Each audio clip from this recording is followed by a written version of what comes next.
গরিব জন্ম নেয় ভাগ্যের কারণে নয়, কিন্তু গরিবই থেকে যায় নিজের চিন্তা আর অভ্যাসের কারণে। চলো দেখি গরিব মানুষ কেন গরিবই থেকে যায়।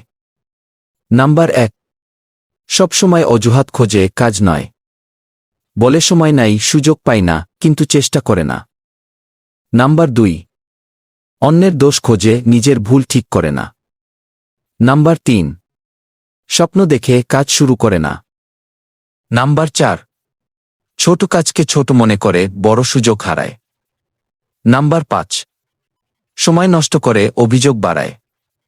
নাম্বার 6, অন্যের সাফল্যে ঈর্ষা করে, শেখে না কিভাবে সে সফল।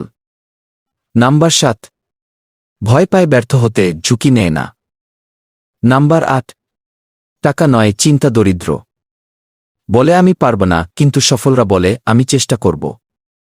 গরিব হওয়া দোষের নয়, কিন্তু চেষ্টাহীন থাকা সবচেয়ে বড় গরিবই। আজ থেকেই বদলাও তোমার চিন্তা, দেখবে ভাগ্য নিজে থেকেই বদলে যাবে।